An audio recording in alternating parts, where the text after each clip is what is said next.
மீண்டும் மீண்டும் பாவம் செஞ்சுட்டு ஆண்டுகிட்ட மன்னிப்பு கண்டிருக்கிற சகோதர சகோதரிகளே, மீண்டும் கவனிங்க. கர்த்தருடைய வார்த்தை சொல்லுகிறது இஸ்ரவேல் ஜனங்களை பார்த்து, நான் நீங்க பாவம் செய்வீங்க, மறுபடியும் மனம் கசந்து மனம் திரும்பிங்க, நான் மறுபடியும் உங்களை மீட்டு எடுப்பேன், நெருக்கத்தை மாற்றுவேன், உங்களோட பிரச்சனைகளை மாற்றுவேன், உங்கள் தேவைகள் சந்திக்கப்படும். நல்லா இருக்கும் போது அந்நிய தேவர்கள் இங்க சேவித்து நீங்கள் பாவத்தை செய்து கொண்டிருக்கீங்க, இனி உங்களுக்கு நான் உதவி செய்ய மாட்டேன் என்று ஆண்டவர் சொல்றாரு. உதவி செய்ய மாட்டேன்னு சொல்றாரு. அதுக்கப்புறம் ஜனங்க சும்மா இல்ல, ஜனங்கள் மறுபடியும் என்ன பண்றாங்க? மறுபடியும் ஜெபம் பண்றாங்க.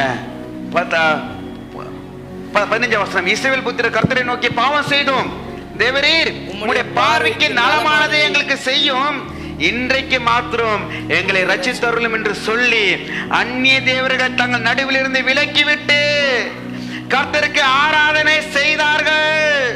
அப்பொழுது அவர் இஸ்ரவேலின் வருத்தத்தை பார்த்து மனதுருகினார். கரங்களை தட்டி மகிமைப்படுத்துங்க. எத்தனை பேர் ஆமென் சொல்றீங்க? உற்சாகமா கரங்களை தட்டி மகிமைப்படுத்துங்க. அல்லேலூயா.